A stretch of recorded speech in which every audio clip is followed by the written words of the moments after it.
So good evening, everyone. My name is Elad Lapidot. I am one of the co-directors of the Berlin Center for Intellectual Diaspora, which is a program of the Catholic Academy in Berlin, which is the place where we are now. The Berlin Center for Intellectual Diaspora is a program that organizes events, workshops, lectures that try to deal with various questions concerning politics, religion, culture, focusing on contemporary debates in larger contexts of different religious, but also cultural and textual and hermeneutic traditions. One of the annual programs that the Diaspora Center organizes is the Winter School for Modern Talmudic Hermeneutics. And this evening is a part of this winter school. This is the public moment of this winter school, which is mostly a close event. But this evening, we also invited a larger public. The attempt, what we try to do in the framework of the Winter School of Modern Talmudic Hermeneutics is to create a conversation, a certain exchange between, let's say, modern European or Western mainstream intellectual discourse and public discourse, and the modern Talmudic discourse. So the culture of knowledge, of learning, of thinking that takes place through the medium of the Talmudic texts in different places, very often in yeshivas, a conversation that does not always take place and is not always evident. But this is what we try to do. And this evening also takes place within this context. And I'm very happy that we have with us this evening two guests that I will present to you. And I also tell you a little about what is going to happen. So the main event of the evening is a lecture by our guest, Jayne Svenungsson. Welcome, Jayne. Jayne is a professor of systematic theology at Lund University in Sweden. She brings a rare combination that is very valuable for this winter school and the center of the Berlin Center of Diaspora. On the one hand, an expert on European philosophy, contemporary philosophy, also the chair of systematic theology, and in her different work, in her different studies and publications, she also is working and she's specialist on modern Jewish thought. So there's a combination that is speaking directly to the different concerns that we try to deal with. And thinking on modern Jewish thought, Jayne is also referring to various relations of modern Jewish thinkers to Jewish intellectual tradition, as you will also hear from the list of publications. So her research focuses mainly on political theology and philosophy of history. She's the author of many publications. I will tell you some of them. So 2016 appeared Divining History, Prophetism, Messianism, and the Development of the Spirit. She's the co-editor of Jewish Thought, Utopia, and Revolution from 2014, Monument and Memory 2015, Heidegger's Black Notebook and the Future of Theology from 2017, and the Ethos of History, Time, and Responsibility from 2018. Jayne is not only a scholar, she's also a teacher and an academic leader, creating frameworks, forums, and programs also for other scholars, also young scholars. She's currently the director of a multidisciplinary research program at the End of the World. a transdisciplinary approach to the apocalyptic, imaginary in the past and the present. And we have fruitful cooperation and very current and future projects together, and I hope to see her more often here in Berlin with us. She will talk with us tonight about the end of law and other miracles, so a little apocalyptic note already in the title. And as you will hear shortly, part of that is an attempt to take rabbinic thought, rabbinic tradition, as an intellectual position vis-a-vis Greek philosophy and Christian Pauline theology with respect to the question of the law. And Jayne does it and try to identify this position, how this position plays within contemporary debates in political philosophy. Our second guest this evening, Stefan Goldsberg, who will provide the first response to Jayne's lecture and will open the discussion after it, is a professor at the Université Libre de Bruxelles. Another perfect participant in our winter school on modern Talmudic hermeneutics. His field of research is comparative legal reasoning, including Talmudic law. He published books on sources of law, Le Source du Droit, 2024, a very recent one, on comparative law, Le Droit Comparé, of also this year, 24, and legal reasoning, L'Argumentation Juridique, also. Oh, it was a very productive year. Stefan? I'm not productive, these are re-editions. Okay, re-editions. So they were successful. And I also will mention a few papers that more directly connect also to this evening. 3 Moments of Jewish Philosophy from 2011. Is the Bible Fiction from 2014. Les contournements de la loi est-il hypocrite? Statut de la ruse dans la loi juive in 2016. He too, Stefan, hopefully a partner for our future projects. So thank you all for being with us tonight, and I will now invite Jayne for her lecture.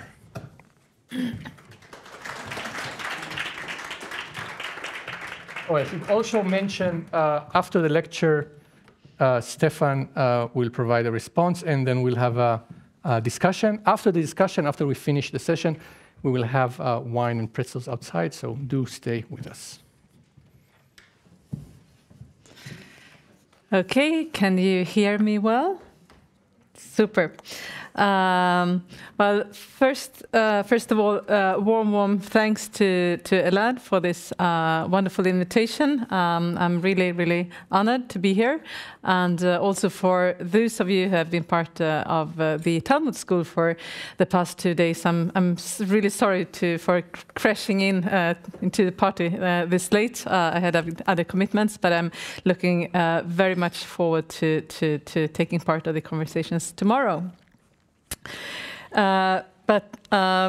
Let's stick with tonight, and well, many of you, or probably most, have come to listen to a lecture titled Apocalypse, the End of Law and Other Miracles, and you will see that I've tweaked it a little bit in my presentation, and I actually did this the very last moment, because well, this is the original title of a paper I published earlier this year, but then Elad, who is smart as is, tweaked the title, because of course the title Apocalypse, who would not come to a lecture lecture on Apocalypse, the End of Law and Other Miracles. It made me think of a flyer I got a couple of weeks ago from our local Pentecostalist community, and it was a colorful flyer on the Apocalypse, a lecture series. And one evening was the end of the world. When will it come? Next evening was paradise. What is it like? And very hands-on. So, of course, all the scholars of the research program that we are having on apocalypticism back home, we poked fun about that, and you know, all sorts of, oh, should we go there and this and that. But anyway.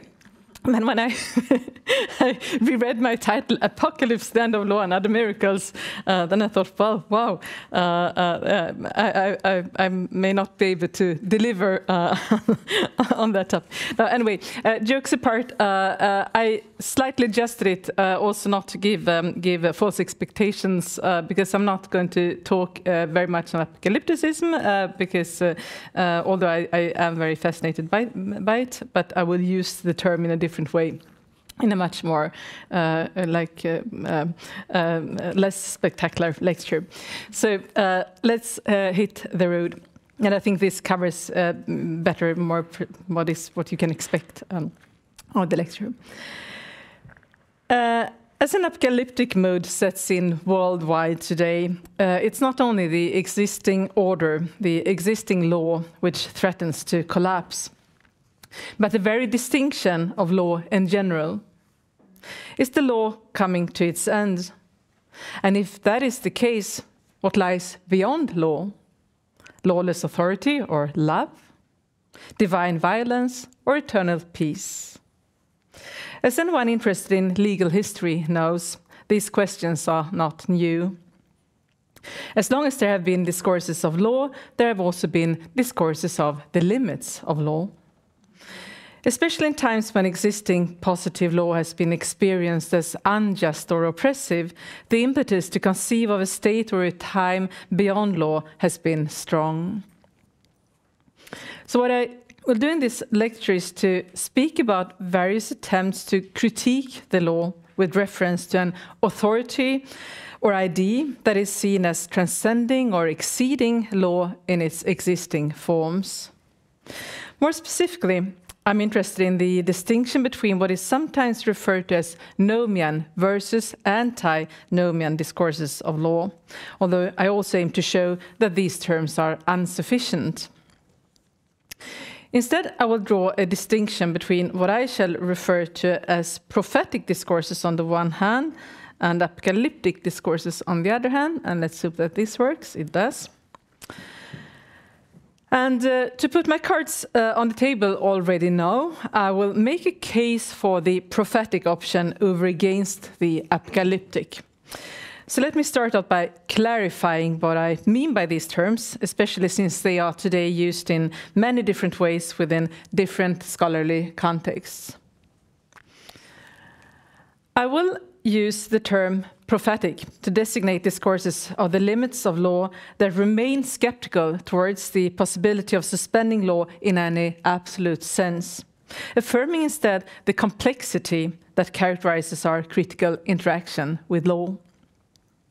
By contrast, I will use apocalyptic to describe discourses that articulate a belief in or commitment to a radical break with the law, envisioning a coming law-free age.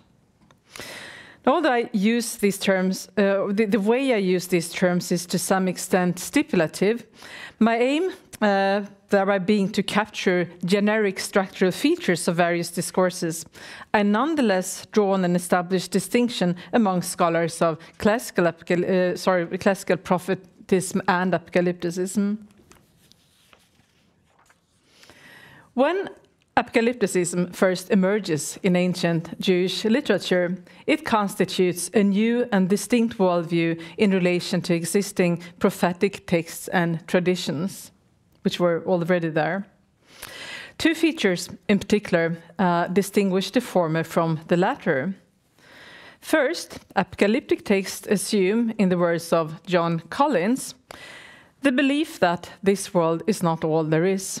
Hope is based on belief in an alternative universe.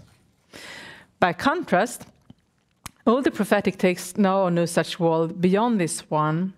What is envisaged here is a restored earthly society. Second, apocalyptic visionaries claim to speak in the voice of an authority beyond this world and to predict truths about the times to come, whereas the prophets neither know nor claim to know about any such otherworldly secrets. This is not to deny that the prophets saw God as the unchallenged master of history, but the fact that God is in control of history doesn't mean that the future is laid out in advance. Instead, it is conditional upon choices made in the present by God's people.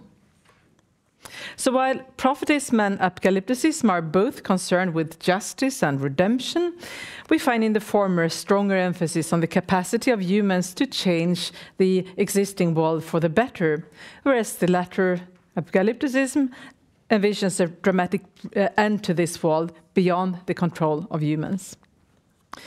Now, if we look at discourses of divine law throughout history, we find both these tendencies richly represented. Although one may suggest that apocalyptic ideas of an end of law have been more prevalent in Christianity, whereas the prophetic emphasis on an ongoing practice of justice echoes in much rabbinic thought, the actual history is more complex, and you will find examples of both tendencies within Jewish as well as Christian discourses on divine law. What is even more interesting for our purposes is that this distinction between prophetic and apocalyptic tendencies, when used heuristically, also enables us to trace continuities and structural similarities between theological discourses on divine law on the one hand and political discourses on secular law on the other. Even more so, given that theological and jurisprudential discourses of law have been closely intertwined throughout Western history, it may even enable us to think beyond the modern distinction between religious and secular and gain a richer understanding of some of the quandaries that present legal philosophical debates are grappling with. And this brings me to what I want to do more concretely in this lecture, which has a tripartite structure. To illustrate these complexities and ultimately make my case for prophetic discourses of law, I shall proceed in these 3 steps.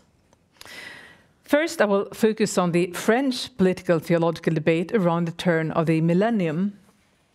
More specifically, I will here revisit the critical interaction between the 2 Marxist philosophers, Daniel Bensaïd and Alain Badiou, as a typical illustration of the tension between prophetic and apocalyptic tendencies in discourses on the end of the end of law. In the second part, I will make a kind of experimental genealogical detour inspired by Christian Hayes' significant study, What is Divine About Divine Law, which came out in 2015. Referring back to what I just said about continuities between religious and secular discourses, I will argue with Hayes that a deeper understanding of pre-modern discourses on divine law may help us gain a richer understanding of some of the questions that continue to animate discussions of law to the present day. In particular, I will contend that these earlier theological discourses shed important light on what is ultimately at stake in the debate between Badiou and Bensaïd. In the third part, finally, I will elaborate my own position, drawing on Hayes' claim that there are overlooked resources in the ancient rabbinic construction of divine law. I would suggest that some of these resources are reactivated in Bensaïd's prophetic political thinking in a way that invites us to engage with the challenges of our time, including the limits and limitations of law, in a more productive way than apocalyptic calls for an end to law allows us to do. So let's start for real. In an interview conducted a few years after Daniel Bensaïd's tragic passing in 2010, Alain Badiou, when asked to reflect on the debates that defined their friendships because they knew one another, cheerfully explained, he, that is Bensaïd, Daniel, would often say that essentially I believed in miracles, that I was idealist and religious because I was awaiting the event, the good news. Now, Badiou was, of course, aware of the irony embedded in this characterization of him by his longtime friend and comrade. Like Bensaïd, Badiou has always been a sworn materialist. And one of the many things that bound the 2 thinkers together was their commitment to political struggle in the here and now, in contrast to any concern for a world beyond. And yet the characterization of Badiou as an idealist prone to believe in miracles captured an essential difference between the two philosophers. While Bensaïd and Badiou shared the conviction that the existing legal political order was deficient and lacked legitimacy, their approaches to this predicament differed significantly. Before I start to elaborate on these differences, which run along the lines of what I've described as apocalyptic versus prophetic, I should say a few more words about the political context that they both try to respond to in their various ways. Especially during the 90s, the French left was increasingly splintered over issues of identitarian rights, with the effect that traditional Marxist ideas of a universal struggle for economic and social justice was pushed aside. At the same time, this was also a period that saw a rapid erosion of real democratic influence as globalization steadily shifted power from national governments to transnational actors. Last but not least, the 90s also experienced increasing streams of migrants, refugees as well as migrant workers, resulting in a growing number of people living without basic citizen rights in countries that officially claimed to be committed to social justice and human rights. Now turning first to Badiou. This is the immediate background against which we should see his work from the 90s.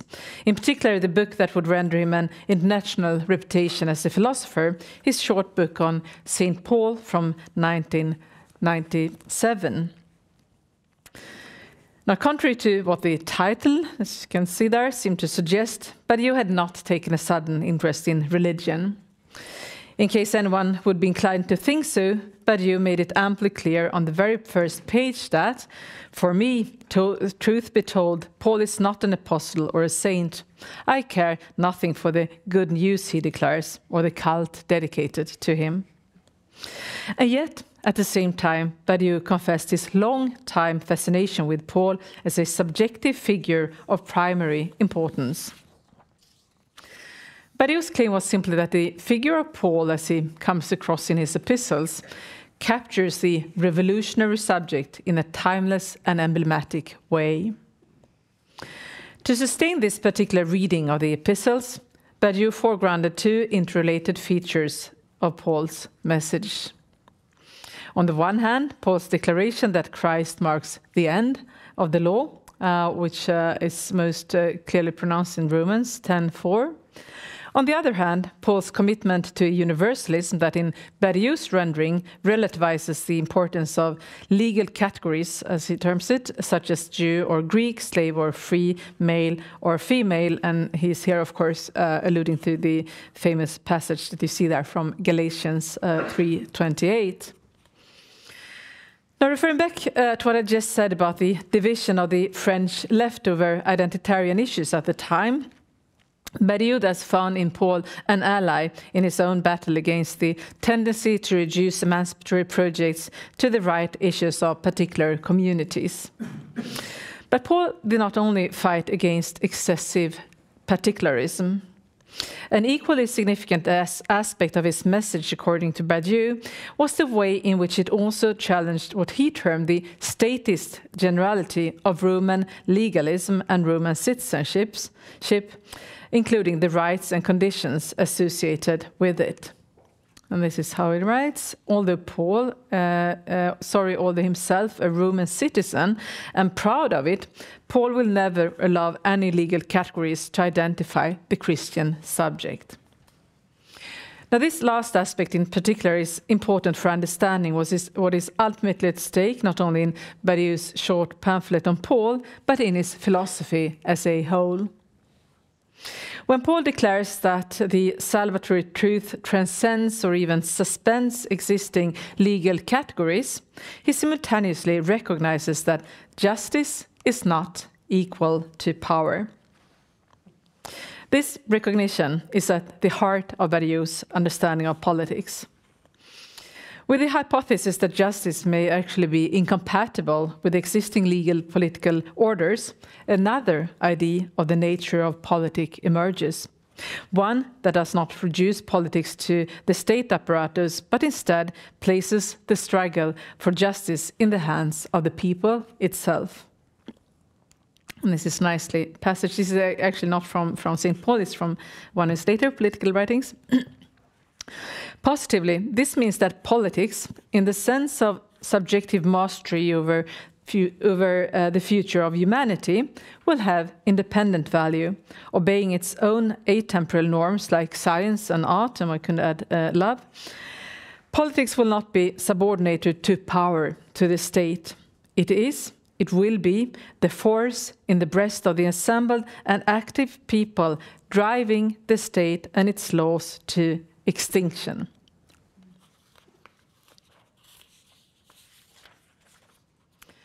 Now, how does such subjective mastery come into place? Well, Badiou admits that true politics occurs only under exceptional circumstances. It requires an act of collective will through which a group of people organizes itself and takes control over its political future, guided by a shared vision of justice.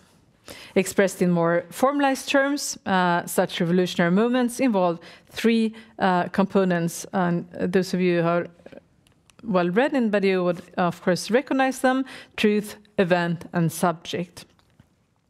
A revolutionary event is put in motion at the moment when the revolutionary subject recognizes it and declares it as truth. At the same time, the revolutionary subject only comes into existence in the very instance when it becomes able to distinguish the truth of the situation and thereby spark the event. So the revolutionary subject and the revolutionary truth events are thus mutually constitutive. Now, by this logic, the revolutionary event can never be deduced or predicted from existing conditions or even outside the singular situation. On the contrary, Badiou writes, when an event of this kind occurs in the political field, it is always an innovation, a creation in the domain of history. This is also why, for Badiou, truly political movements are rare and belong to the order of exceptional events rather than to complex historical processes or the day-to-day administration of a society. His recurring examples, favorite examples would be the Paris Commune of 1871, the October Revolution in Russia, the Cultural Revolution in China, May 68, and a few more examples. Now, finally, this conception of politics also sheds light on Badiou's approach to the perceived illegitimacy of the existing legal political order. Resisting reformist solutions that will only further entrench the injustices of the system, Badiou makes clear that there is only one alternative to capitalism, and that is what he terms the communist way, which means a radical break with the system and a taking back of the productive and financial means for the common good. Now, so far, Badiou, and I will turn now briefly to Bensaïd, focusing mainly on his critique of Badiou, only to come back to his thinking more substantially in the last part of the lecture. So what was at stake between these two thinkers? The one being a passionate Maoist since his earliest days, the other, that is Bensaïd, a committed Trotskyist. Well, given their joint radical commitment, it's interesting that Bensaïd's main objection to Badiou is that he betrays the sense for historical complexity that lies at the heart of any truly Marxist thinking.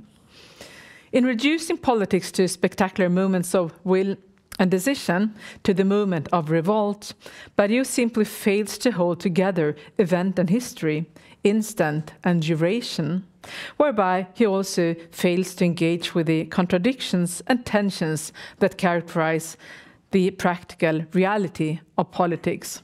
So Bensaïd, he writes, as a characterization, more summary of his critique of Badiou, detached from its historical conditions, pure diamond of truth, the event is akin to a miracle. There we have it again. By the same token, a politics without politics is akin to a negative theology. The preoccupation with purity reduces politics to grand refusal and prevents it from producing lasting effects.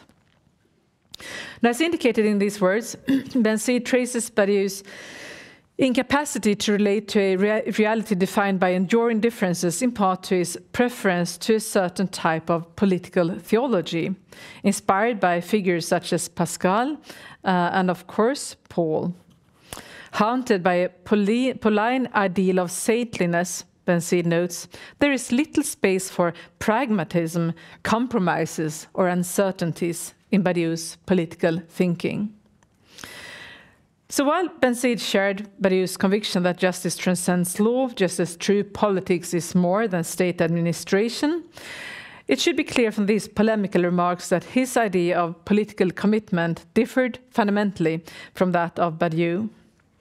Inspired by a Trotskyist reading of Marx, but also by his long engagement with Walter Benjamin, Bensaïd tirelessly emphasized that revolutionary work entailed always beginning again in the middle, in contrast to any idea of an absolute commencement in the purity of the events. For this reason, he also had little patience with Badiou's rhetoric of driving the state and its laws to extinction. Politics, in Badiou's view, is not defined in contrast to the state and the law as monolithic entities, but starts in the inescapable, and this is a quote, contradiction between unconditional principles and the conditionality of practical living. Now, an important consequence of this view of politics, which I shall come back to later, is that it assumes that there are dimensions of the state that can be turned against the state, just as there are elements in the law that can be turned against the law. And some of you may already now start to perceive how this resonates possibly with a certain Talmudic spirit.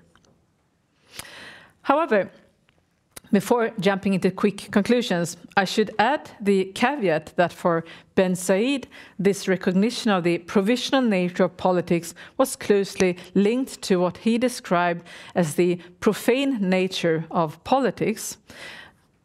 See here one of his last books, Éloge de la politique profane, a eulogy to profane politics, which would be a politics precisely which, this is his own words, resists any flirtation with theology and its jumble of graces, miracles, revelations, repentances, and pardons. Now, given this strong rejection of theology, even in secular shapes, it's therefore not evident that Bensaïd's thinking could be linked to historical discourses of divine law. And yet, this is precisely what I aim to do in the remaining parts of this lecture. Which brings me to the second part, historical discourses on divine law. But let's first have a closer look at what's at stake when Bensaïd rejects theological underpinnings of political thinking. Judging from the just quoted words, it's apparent that it's a particular kind of theology he has in mind when he expresses his distaste for theology and its jumble of this and that. It's a theology that foregrounds graces, miracles, and revelations, rather than, for example, law, deeds, or reason.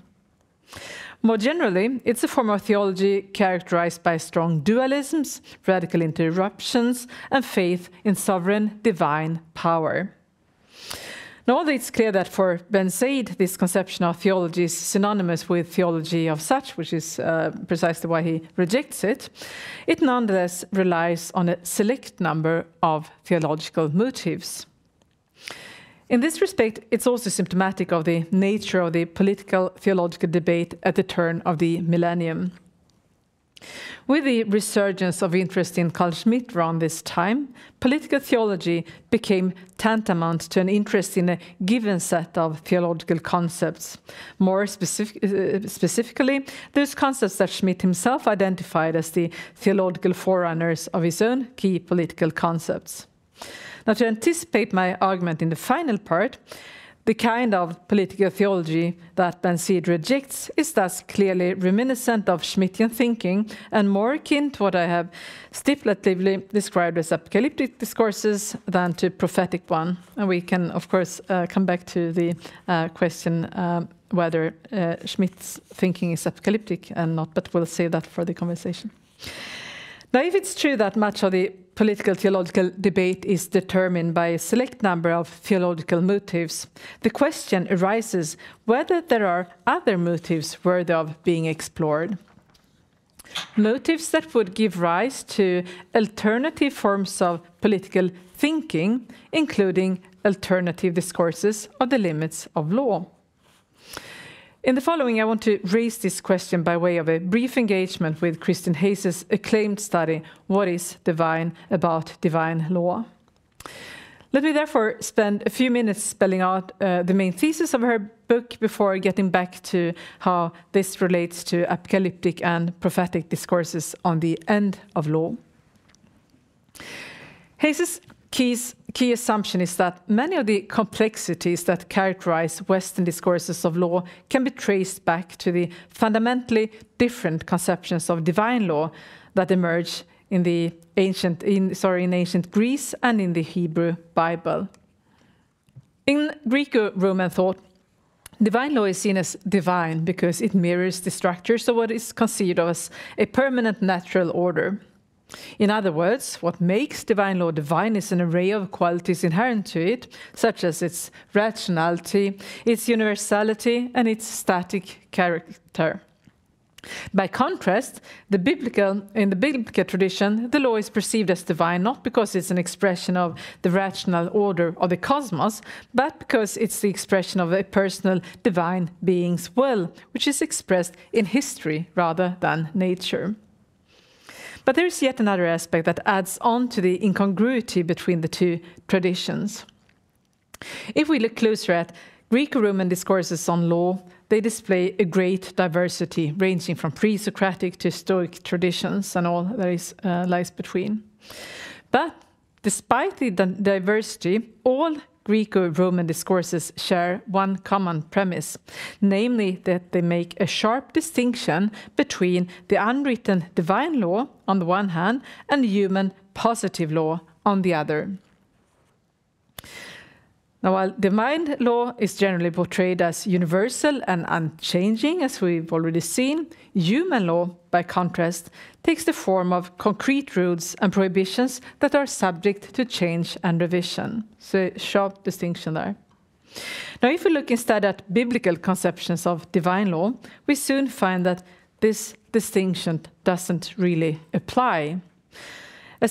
Because, I should say, as Hayes aptly observes, the divine law of the biblical tradition possesses many of the features that Greek thought attributes to human positive law, and only a few of the features Greek thought attributes to divine law, and one may be forgiven for asking, to which category does it belong? So the biblical conception of divine law simply cuts across the Greek dichotomy between divine natural law and human positive law. On the one hand, it's conceived of as eternal and in accordance with divine wisdom. On the other hand, it is set in writing and consists of specific decrees that are subject to change and revision. Now, as you all probably know, the Greco-Roman world and the Jewish world during antiquity didn't exist as secluded entities. On the contrary, throughout the Hellenistic era, they were profoundly intertwined. So how did Hellenistic Jews deal with these contrasting conceptions of law in relation to their Bible? Well, Hayes discerns three major types of Jewish responses to the cognitive dissonance that appeared as a result of these conflicting paradigms. The first one, epitomized in Philo of Alexandria, may be described as an apologetic response that resolved the dissonance by harmonizing the two traditions. In Philo's case, she has several other examples, I'm really simplifying here, but in Philo's case, this implied that he sought to elevate the status of the Mosaic law by emphasizing its similarity to Greek conceptions of divine law. So he made it look more like Greek divine law. Now, the second response finds its clearest expression in the letters of Paul, with whom we've already been acquainted. In contrast to Philo's effort to harmonize the Mosaic law with divine law, Paul instead highlighted the Mosaic law's similarity to human positive law, so opposite move, and thereby presented it as temporal and bound to a particular people. Now, in doing so, Paul did not wish to denigrate the Jewish law, the Mosaic law, which is still held to be binding to the Jewish members of the Jesus movement. However, by presenting the Mosaic law as written law whose reach was limited to a particular people, that is, the Jews, Paul was simultaneously able to argue that the law was not obligatory for the non-Jewish followers of Christ, whose inclusion in the Messianic redemption he believed was effected through faith. Now, if this was a pragmatic strategy that may have saved Paul from some headache in his dealings with the early communities, one may nonetheless ask whether Paul perhaps succeeded a little too well in his attempt to tone down the significance of the law for the Gentiles. Well, Hayes concludes he did.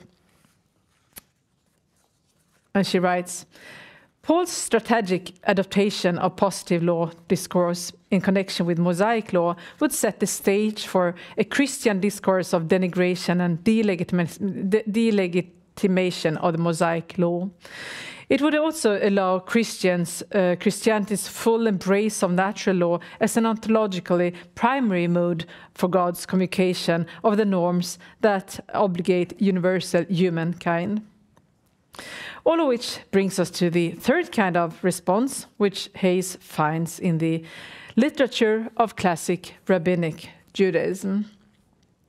While Philo and Paul both accepted the dichotomy between human positive law and divine natural law, albeit with different results, Hayes reveals how the rabbis of the Talmudic era openly defied the classical Greek assumption of divine law and its attributes. Instead, they constructed a portrait of biblical divine law that in many ways was closer to Greco-Roman conceptions of human positive law, but not like Paul, who tended to subtract the commands of the Mosaic law from a presumed divine law. Instead, they rejected the very dichotomy upon which the Greco-Roman discourse relied. This is especially apparent in rabbinic assumptions about the flexibility of the Torah. Although not univocal on the subject, rabbinic literature generally celebrates the law's responsiveness to shifting historical circumstances and to human moral critique. One may here think of many anecdotes in which God is openly challenged by the rabbis and sometimes accepts their critique and modifies his decrees accordingly.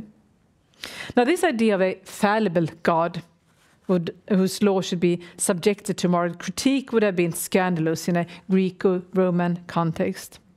But as Hayes underscores, this mutability of the law and the implied fallibility of the lawgiver did not impinge on the law's divinity in the eyes of the rabbi. This was because they never shared the idea of God as a static, immutable being in the first place. Instead, they relied on the biblical portrait of God as located in history and as intimately involved in human activity, which also means that humans were recognized as active participants in the ongoing evolution of law over time. So to conclude this part on Hayes, we are presented with an idea of divine law here that sees its flexibility and susceptibility to moral critique as the very mark of its divine and perfect nature. Now, the question that Hayes raises but never responds to in her rich study is what resources such an approach offers for broader conversations on law. In the following, I shall make a modest attempt to pick up on this question with particular regard to discourses of the end or limits of law. But let's first linger a moment with the three different types of Jewish responses to the conflict between biblical and Greco-Roman conceptions of divine law that Hayes discerns during antiquity. How should we understand the fact that intellectual Jews of the time could end up in such different positions with regard to the nature of divine law? After all, both Philo, Paul, and the rabbis were Jews who sought to be faithful to the biblical tradition. Well, the answer is that the Bible is anything but a consistent document. As we all know, there are resources for making all sorts of claims based on the Bible if you only know where to look. And this is probably what Mark Twain had in mind when he described the Bible as a drugstore. Now, this goes also for notions of law.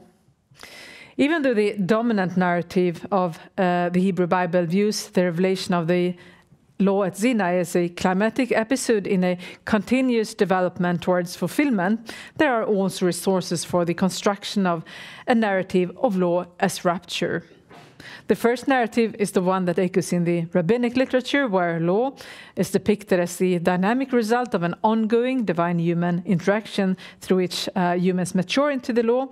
By contrast, the second narrative, adopted by Philo as well as by Paul, imagines a law-free golden age in Eden, followed by an alienation from God in some way connected to the introduction of the law, and finally a return to a law-free golden age in the messianic future. Now, returning to my preliminary remarks in the introduction, I want to suggest that these two narratives correspond to the two tendencies that I've stipulatively described as prophetic and apocalyptic. So let us briefly recall the features I wish to capture with each term. Again, by prophetic, I refer to views that remain skeptical towards the possibility of suspending law in an absolute sense, affirming instead the complexity that characterizes our interaction with the law. By contrast, by the term apocalyptic, I refer to discourses that articulate a commitment to a radical break with the law, envisioning a coming law-free age. Now, after this brief recapitulation, I want to suggest now that the distinction between prophetic and apocalyptic tendencies shed important light not only on the different narratives of divine law discerned by Hayes, but also on the critical interaction between Bensaïd and Badiou. So let's have a closer look at what is ultimately at stake in these different approaches to the limits of law, even as I advance my case for the prophetic option over against the apocalyptic. A common way to describe these two approaches is to talk of nomian versus antinomian tendencies, a law-supporting versus a law-critical approach, as it were. But as I said at the outset, I think this distinction is misleading because it indicates that the first tendency, the nomian one, uncritically embraces law, whereas the second, antinomian, categorically rejects it. In reality, neither is true. If we look closer at the prophetic tendency, it's not simply about affirming the law in its existing forms. As Hayes shows in her reading of the Talmudic literature, the rabbis openly challenged the law as well as the divine lawgiver, and thus recognized the possibility of transcending or exceeding existing interpretations of the law. Crucially, however, this moral critique of the law was not pursued in the name of a presumed natural law outside the law. Instead, the critique drew upon values internal to the halachic system, enabling modifications of the law based on rival moral interpretations of the same body of texts. Now, if the dichotomy of nomian versus antinomian is misleading, this is also because positions referred to as antinomian are usually more intricately related to the law than the prefix anti suggests. Paul's consistent statements concerning the law are revealing in this respect. Although Paul declares that Christ marks the end of law, he's also able on other occasions to invoke a higher law of the Spirit beyond the law of sin and death. A similar ambivalence, interestingly, is found in Badiou's rendering of Paul in relation to his own political thinking. In a telling passage in his essay on Paul, Badiou ponders the question of how the revolutionary subject might actually stand outside the law, upon which he replies that the love or grace that replaces the law can equally well be formulated in terms of a law of the break with law. So the difference between the two tendencies was not about being for or against the law in any simple sense. As I've shown, Badiou and Bensaïd both agree that the existing legal political order lacks legitimacy and needs to be transcended. What the difference ultimately boils down to, therefore, is how and in the name of what the critique of the existing order is undertaken. And this is where I think the core of the problem with apocalyptic political theologies resides. In keeping with Hayes's argument that many of the tensions that continue to haunt Western discourses of law can be traced back to different conceptions of divine law, one may suggest that Badiou's contradictory remark of a law of the break with law echoes the difficulties created by the Hellenistic dichotomy between human positive and divine eternal law. In other words, in accepting this dichotomy, one inevitably acquires the problem of how to relate human to divine, provisional to perfect, law to justice, if you wish. Even when metaphysical assumptions of an eternal law wither away in the modern West, the tension remains. It is therefore symptomatic that discourses that proclaim a radical break with law almost always end up relying on an elusive notion of a higher law beyond the law, a phantom limb of ancient Greek divine law, as it were. But the question that is left unanswered if you assume such a higher law beyond law is that of authority and legitimacy. Who can rightfully claim to be the spokesperson of this law beyond law, and what justifies the emancipation of political power from existing legal organs? Now, typically in Badiou's case, this is the point at which he seeks recourse in theological motives such as faith, grace, or miracle. This is also where Bensaïd's concerns arise, especially regarding the unspoken premises of Badiou's categorical rejection of representative democracy. While Badiou importantly stresses that justice does not equal existing power, he is ultimately unable to offer a nuanced reflection on legitimate power. Even in his most recent writings, published in the shadows of rising populism, climate emergency, and the growing power of transnational tech companies, Badiou has little to offer beyond declamatory slogans such as "there is one world of living subjects" and a repeated call to dismantle the state. The question is whether a responsible political thinking today can afford to indulge itself in these kinds of all-or-nothing postures. Well, given the urgency of the current state of the world, I don't think it can.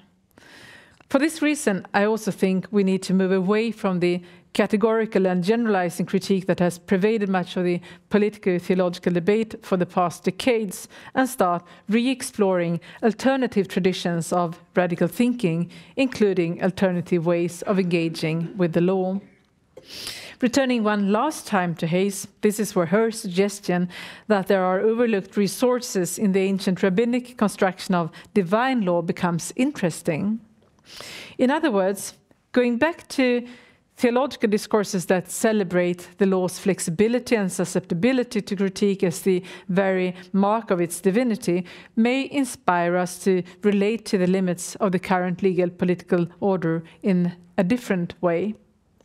And this brings me to my final claim, which is that Bensaïd's political thinking largely corresponds to what a political theology based on these overlooked rabbinic resources may look like, albeit with the reservation that Badiou himself denounced any flirtation with theology in favor of a renewed commitment to what he described as profane politics.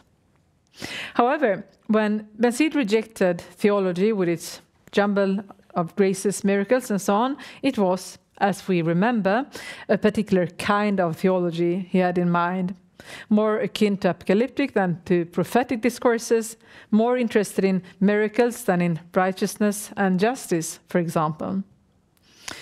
If we take a closer look at his conception of profane politics, we actually find that it shares essential features with the rabbinic discourses Hayes seeks to revive, such as the rejection of any easy recourse to sovereign divine authority beyond the law, or the affirmation of imperfection and uncertainty as the very condition of possibility for justice.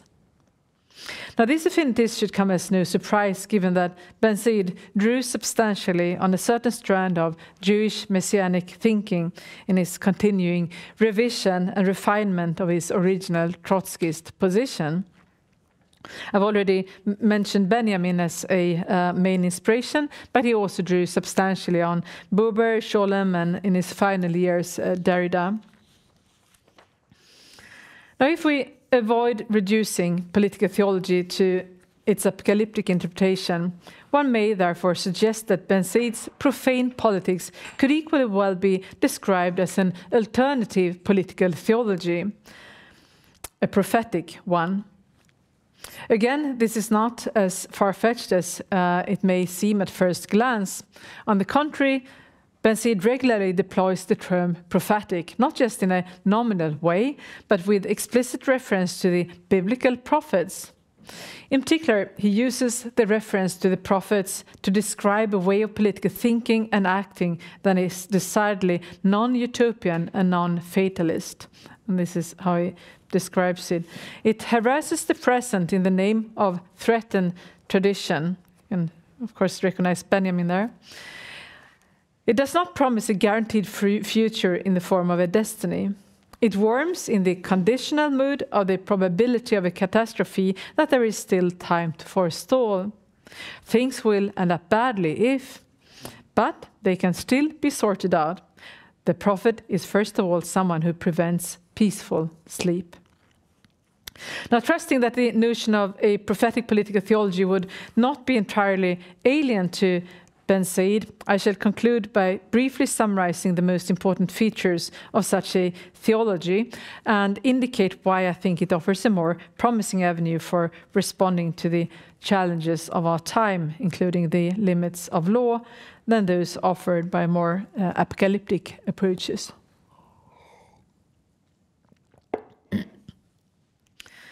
First of all, a prophetic political theology opposes what Bensaïd terms the fantasy of purity. That is the perilous idea that the origin of political authority resides in the unfounded revolutionary event.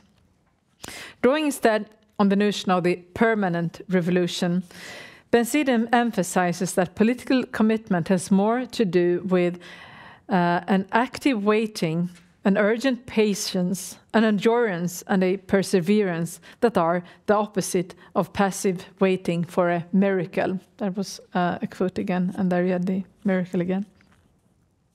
So while the problem with categorical demands for a total overthrow of the system is that they tend to breed resignation, recognizing the inevitable revolutionary slowness means persisting in the struggle against the relentless order of things, even when immediate results fail to appear. Second, giving up the fantasy of purity also means giving up the illusion that we can put a miraculous end to the state and its laws without acquiring the problem of authority and legitimacy. In continuity with the rabbinic discourses divulged by Hayes, Bensaïd rejects the idea of a higher law beyond the law, affirming instead the unsurmountable uncertainty of political judgment. And this is where, again, the most important difference lies between apocalyptic and prophetic approaches. Whereas a thinker like Badiou tends to end up in a categorical negation of the state and its laws, Bensaïd never accepts the static notions of law and state in the first place. Thereby, he also avoids the most serious limitations of apocalyptic political theologies, which is the way in which they tend to both overestimate and underestimate the power and potential of law. Now, what do I mean by that? When I talk of an overestimation of law, I mean that discourses that depict law as a static set of lifeless rules tend to yield political analysis that suffer from an overemphasis on the legally authorized power of the state. Not that there aren't multiple examples of violent and oppressive states across the globe, but looking at the globe, across the globe, also reminds us that some of the major threats to freedom and justice today are not to be found in repressive state practices. The countless victims of organ business, human trafficking, and social media companies rather testify to the powerlessness of states to protect their citizens. And yet this is also an example of where law may serve as a progressive counterforce, such as when particular states engage in legal practices to get at the violence committed by global networks and companies of the sort just mentioned. A refreshing example of this is the lawsuit filed a year ago by 33 US states against the giant tech company Meta for inducing children and teenagers into compulsive social media use and thereby causing enormous mental harm and suffering. On the other hand, if we nonetheless focus on repressive state practices for a moment, one may also turn the coin around and argue that legalistic conceptions of law tend to underestimate the potentials and possibilities of law. In reality, engaging in political struggles by way of asserting legal rights and using legal strategies may prove to be one of the more promising ways to pursue emancipatory politics and to act upon some of the most pressing challenges of our time. An inspiring example in this respect is the climate case brought to the European Court of Human Rights by a group of senior Swiss ladies against the inadequacy of Switzerland's effort to meet emission reduction targets. In April this year, the court ruled in favor of the Klimaseniorinnen, as they call themselves, in what has been described as a landmark decision likely to increase judicial pressure on governments and to influence climate action and climate litigation in Europe and beyond. To be sure, there are serious arguments to be raised against the trust in law that I'm articulating with my example, such as, of course, the risk of a general politicization of justice or our justice system, or the fact that international legal institutions so often fail to uphold justice today. But the question is whether these objections are ultimately an argument against law. Isn't it rather the case that we have these objections precisely because we expect something of law, namely justice? And shouldn't we therefore constantly pick up the fight for law in the name of justice? So let me conclude by returning to where I started, to my rhetorical questions of whether law is coming to an end and whether we should aim for something beyond law. Well, as you may have guessed by now, I'm inclined to answer these questions in the negative.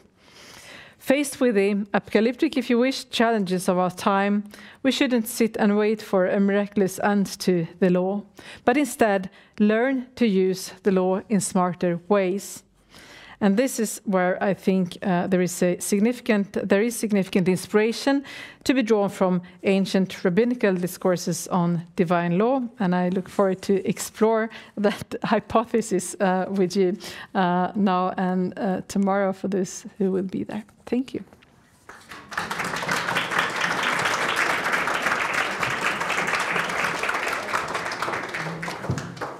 Thank you very much, Jayne, for this very rich and thought-provoking lecture.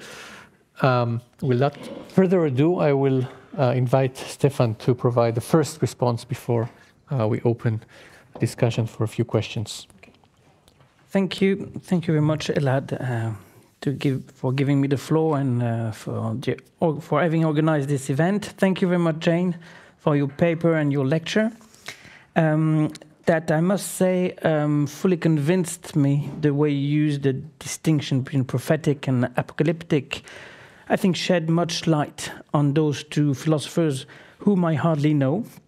So I was very happy to approach them through your categories. Now, you said the distinction between nomion and antinomion was misleading, and I agree with you.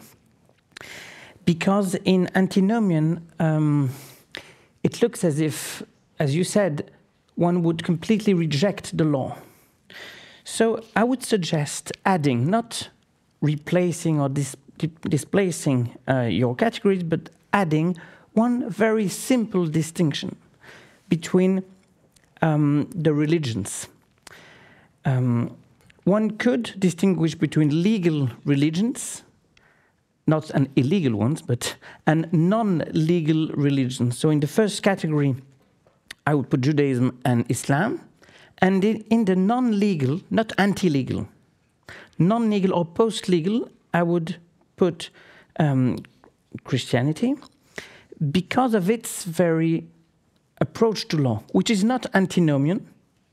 It allows for law to exist, but the legal verses, at least most of them, are not anymore construed, interpreted as binding or legal, which is quite weird. And I'm aware of the work of Zelentin, unfortunately because it's great, but it calls into question the way I distinguish those religions.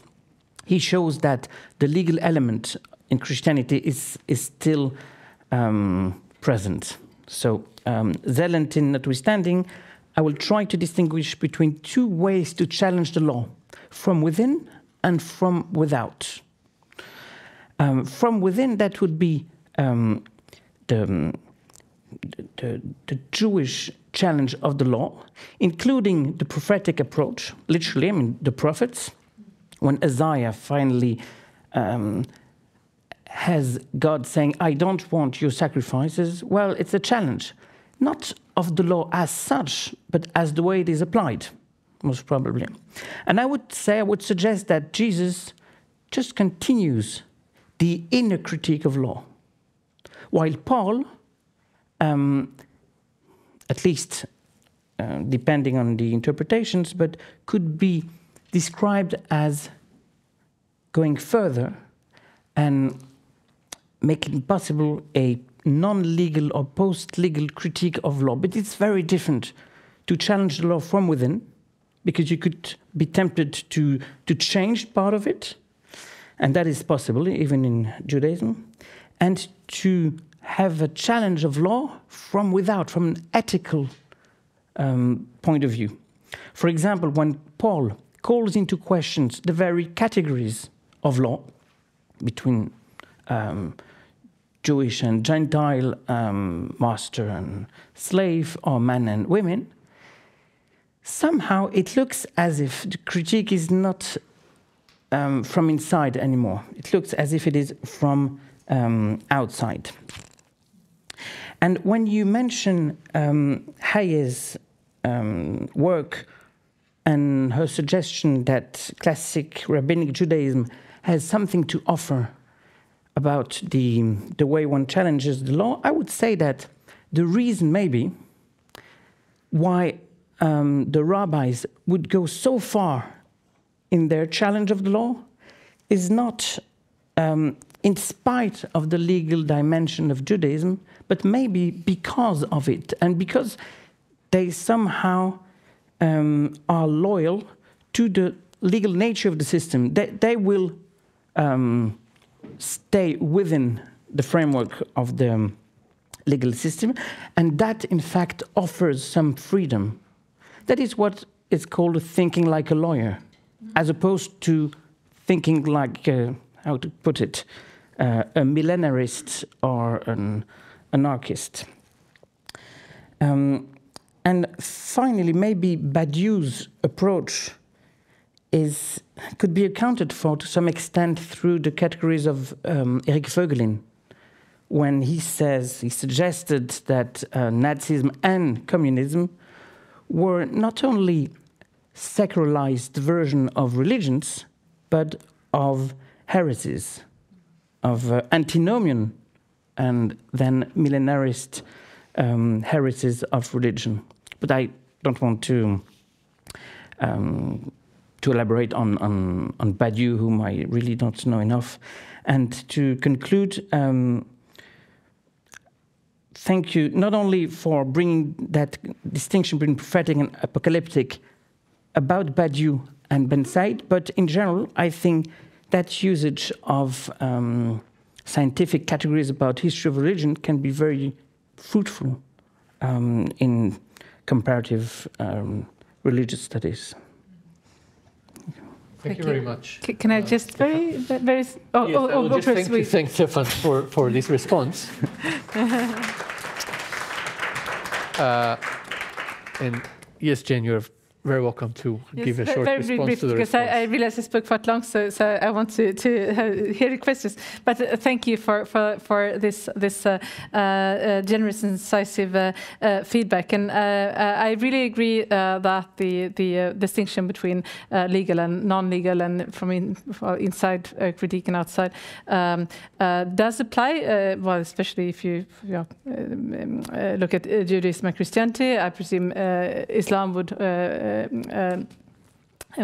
end up on the legal, constructive side.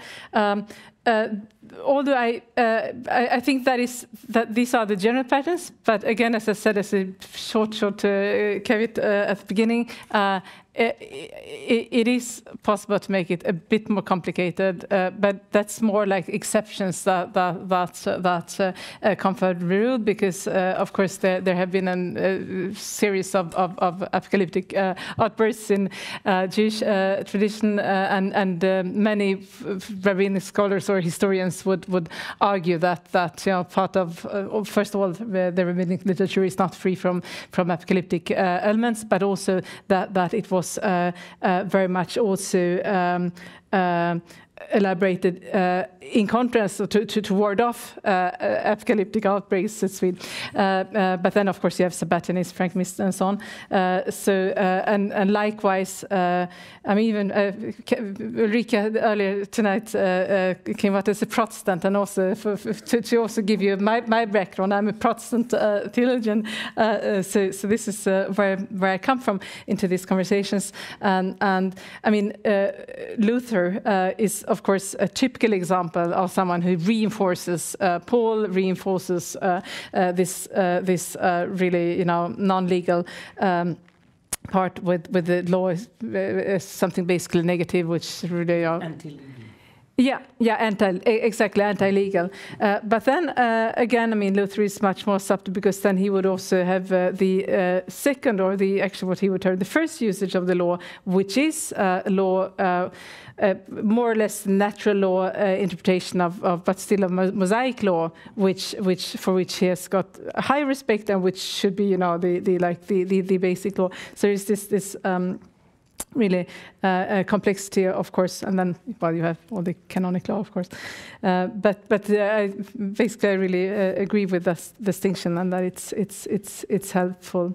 And also what I last comment, I like the idea of being critical by being loyal, or being loyal through one's critique, and that, I mean, as you describe the rabbinic approach, but I think that is also important wisdom for many things. Often we think of criticism of religion, the most efficient criticism is the angry critique from outside, but I mean, there's usually completely ineffective and uninteresting, whereas the critique, which is kind of loyal tradition and comes from within, is and that's also usually the more effective, as the German idealists, for example, knew in relation to Protestantism.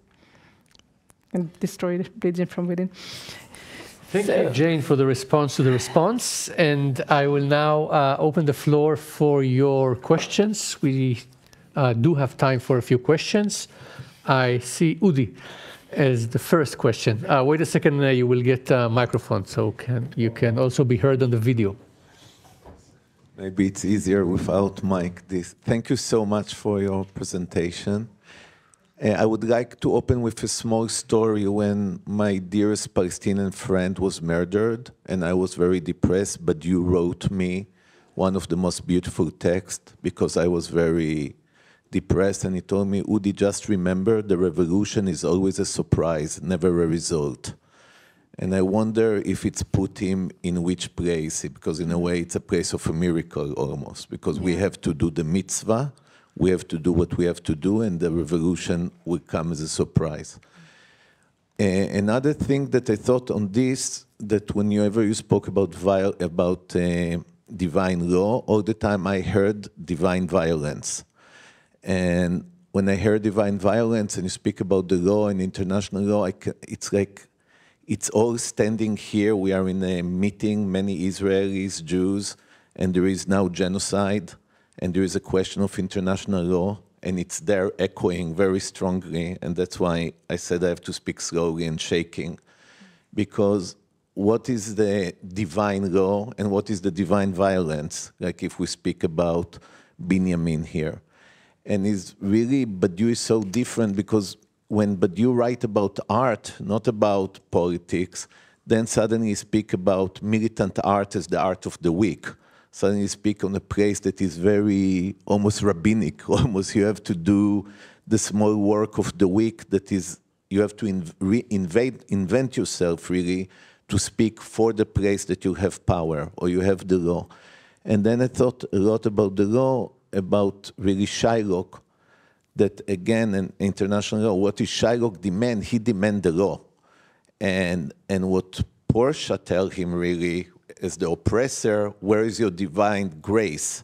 So it's like who hold the law and who speak from the law change totally. The law is moving between us as totally different things. Like, you know, when in Kafka, when he died, they said he died like a dog. That's like what the law in the end put him. He died like a dog. That's the last line when they execute him. And I thought about all the people in Gaza that are dying like dogs, and I feel this is the power of law today when we're handling it. So that's it maybe because I'm emotional about what's happening, but I think the way of the law speak with violence and who is the divine violence and who is the one who demand grace and who become the monster, it's all connect to this dialogue that you raise here. Yeah. Thank you. That is a beautiful and moving and very important question, and who can't be moved, touched by what is going on. And of course, when we've got Gaza, and we have got also the past week the prisons in Damascus being opened and so on. So when I read my paper and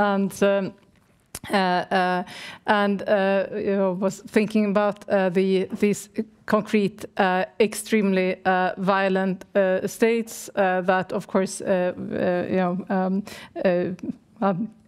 I wouldn't want to preserve those states, and that's when I think that apocalyptic discourses, that's actually where I'm going in my next paper that I'm co-writing with a jurist, well, let's start in this one. My critique, I think, is against these generalizing notions of state, of law, which, well, you find that in Badiou, you find it in Agamben and so on, and that I think is problematic. But then when they are at their best, and especially Badiou, whom I adore, I read him always with great pleasure. such a good writer also, but where of course, his philosophy becomes powerful and makes sense, and where I would perhaps also admit and concede to that we would need a more apocalyptic rhetoric, because there are of course abuses of notions of divine law. There are genocide and violent states that should be dismantled. And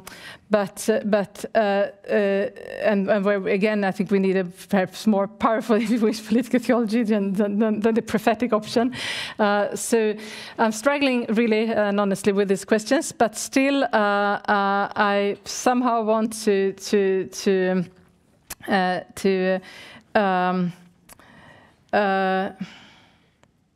I don't think well, you don't need to, because of your I mean, all the frustrations that we are having with international law and how it often ends up serving the perpetrators and so on. But still, I mean, I don't think, I mean, kind of reality, the fact that it is being corrupted and it's not working, you could also, that doesn't, like reality doesn't necessarily undo the original vision and intention. So I would still always argue, and that's what I mean that we need to struggle for law. We need to kind of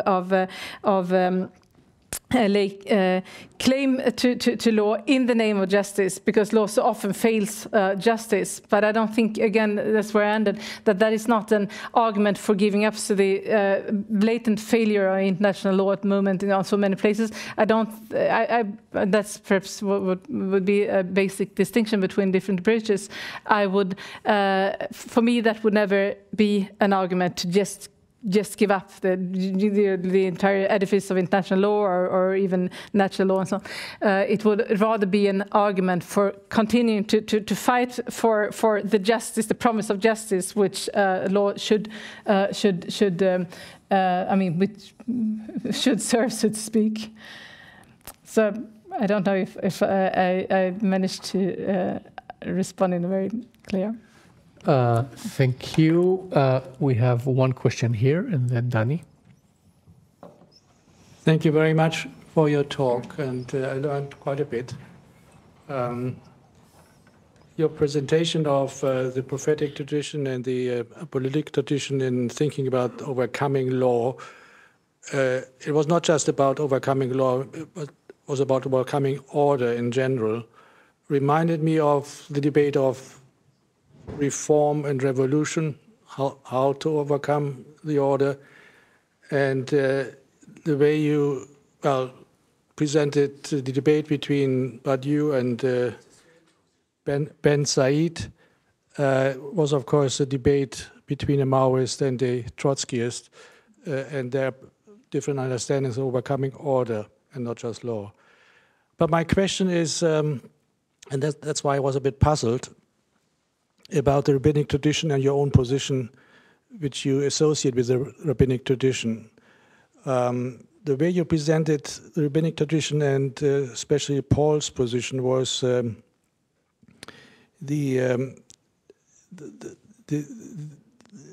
basically the one is the reformist and the other is the revolutionary. But where in the rabbinic tradition, that's my question to you, is the Messiah? So in the first question we had Benjamin and his understanding of divine justice as revolution, as also associated with the hope of a revolution, which of course is linked in Benjamin's case with a particular understanding of messianism. So in your own position, where is the messianic thinking, and where in your understanding of the rabbinic tradition is that part of, if you want, Jewish thinking? I couldn't see that in your presentation. No, because it wasn't there. Thank you for a good question, because that gives me the opportunity to spell out that, because even before I was interested in apocalypticism and prophetism, I been working a great deal on various messianic traditions. And my short answer, but again with huge generalizations, would be that the more apocalyptic revolutionary option, that would be, and here I would rely on Gershon Schalem's famous distinction between which you're aware or familiar with apocalyptic forms of messianism and restorative. So the apocalyptic is, of course, the one which you will have the Messiah coming boom as a punctual event. It's in the future, whereas the restorative is there is a value in the constant deferral, postponement, but that is not just something which invites us to complacency. It's rather having this the urgency of every moment of listening to the call every moment. It's and of course I would ascribe that kind of messianism more generally to the rabbinic tradition, to Maimonides certainly, but I would also absolutely place Bensaïd there. Benjamin is tricky because Benjamin is laid claim to by people who wants to read in the two different opposing versions of messianism, but I think that the Bensaïd's interpretation of Benjamin as a more restorative messianism is more credible. So that's how I would kind of structure it. But then the question, if I also could briefly comment on that, between reformist and revolutionary thinking. And the question, actually in our previous conversations, the concept of revolution came up. And what is interesting is that with Bensaïd and with the Trotskyists, he's picking up on Trotsky's notion, or it's not, although it's central, it's not Trotsky's because it was already Marx, but Trotsky's notion of the permanent revolution. You get something which, in a sense, is closer to a restorative form of messianism. That the call to the revolution, it's a task which is constantly, I mean, with all the failures and all the things which the fact that the big revolution, we can't just sit and wait for the big revolution. There are major decisive steps to be taken already here and now, and I think, and this is something which I am exploring with colleagues, and I would like to continue. I think that there is something very productive in the concept of permanent revolution. As a third way before or between like traditional revolutionary year zero thinking and reformism, just adapting to the system, because of course we are, as I said at the end, we are facing apocalyptic challenges in our time in climate, genocide, and many other things. So we need to find another kind of radical thinking, which is more than reformism. And I do think that we need to take back the term revolution. And I think that thinkers like Bensaïd offer a way for that. Daniel. I just have a very simple intervention. There are two places, textual places, that I would like to bring to life in the room. Hashofet kol haaretz lo yaseh mishpat. First of all, shall the judge of the whole world not do justice? Perhaps, and mishpat is usually translated as law. From Hebrew, I think that's an error. It's justice. Hashofet kol haaretz lo yaseh mishpat. Will the judge of the world not? So perhaps if we shift away from the notion of law as formal system, and I do think that it's at least partly a misnomer to speak of Jewish law. It's something else. It's not quite law. But I won't go into that here.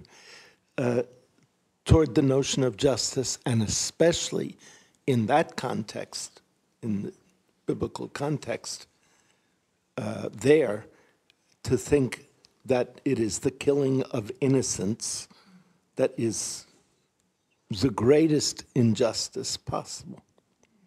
And a second one from the Talmud, where I forget who the Amorah is, who says that the mamzerim, the children of illegitimate sexual unions who are disinherited, cannot marry, that the mamzerim cry every day and say, what did we do?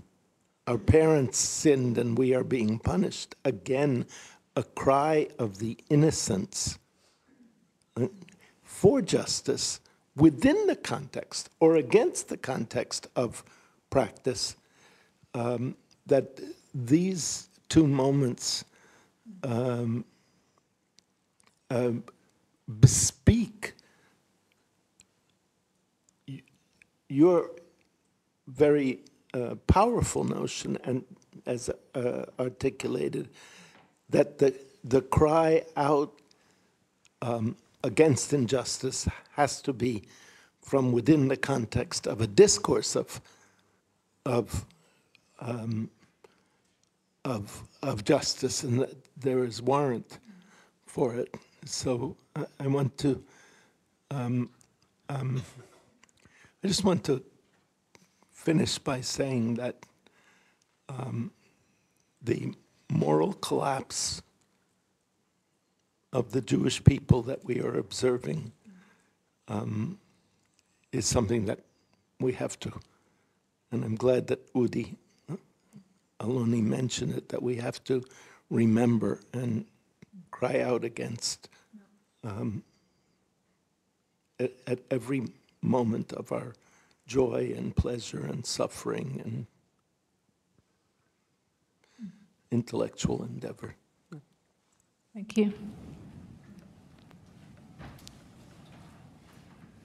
Would you like to react to that, Jayne? No, that was so beautiful put. So. Yes, there is one question at the back.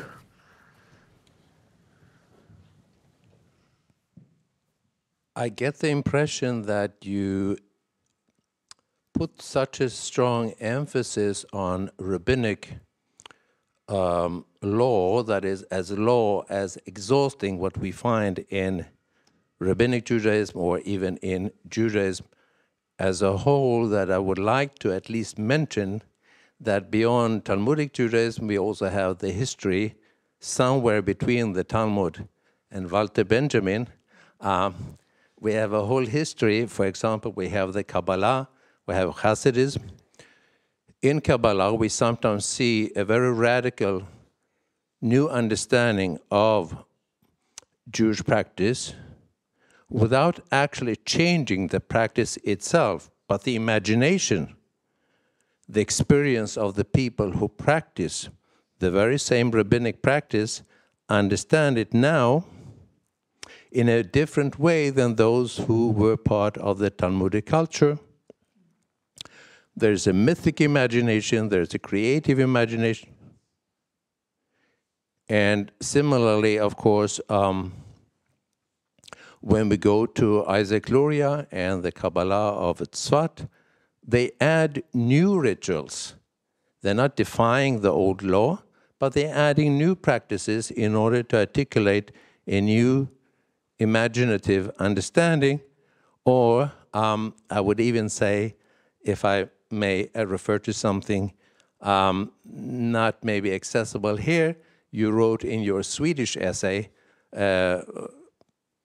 toward a renewed Protestant aesthetic sense, romantic theology,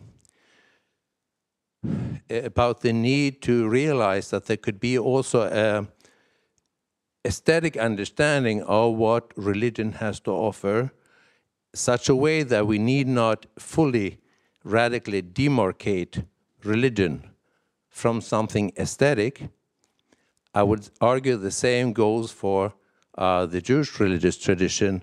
There is an aesthetic, creative, imaginative dimension that could be added to the rabbinic discussion, the discourse of halakha, in order to fully appreciate what the possibilities are for understanding law and practice within the Jewish tradition.